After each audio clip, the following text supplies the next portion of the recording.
একদিকে সাগরের স্বচ্ছ নীল জলরাশি, অন্যদিকে মৃত্যুর উপত্যকা। ভূমধ্যসাগরের তীর ধরে চলছে গাজাবাসীর ক্লান্ত ও বিধ্বস্ত যাত্রা। সাগরের বিশাল ঢেউয়ের সৌন্দর্য এখন আর টানে না তাদের। এ পথের বাঁকে বাঁকে কত কথা আর স্বপ্ন বুনেছিল এক সময়। বোমা আর গুলির আতঙ্কে ঘুমহীন ফিলিস্তিনিরা ছুটে চলছে উত্তরের দিকে। সেখানেও মৃত্যু আর অনিশ্চিত ভবিষ্যৎ। বাঁচার তাগিদে ইসরায়েলি হামলার মুখে গাজা নগরী ছেড়ে আশ্রয়হীন হয়ে পড়েছে কয়েক লক্ষ মানুষ। তাদেরই একজন মাঝবয়সী সামির জিব্রিল ক্লান্ত পা দুটো নিয়ে বসে পড়েছেন মাঝপথে।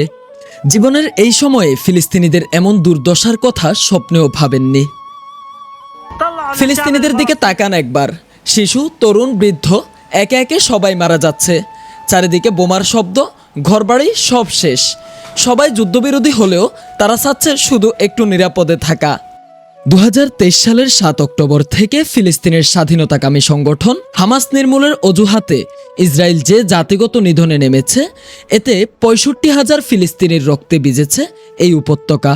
আন্তর্জাতিক রেস্কিউ কমিটির তথ্যে জানা গেছে, ধ্বংস বা ক্ষতিগ্রস্ত উপত্যকার 90% বসতি বিনষ্ট। বিকেল গড়িয়ে নামছে সন্ধ্যা। কবে আসবে নতুন ভোর, যেখানে থাকবে না বোমার শব্দ আর বারুদের গন্ধ? মুক্তিকামী ফিলিস্তিনিরা সেই দিনেরই অপেক্ষায়। মেহেদী হাসান বাপ্পি, তালাশ বিডি, ডেস্ক রিপোর্ট, ঢাকা।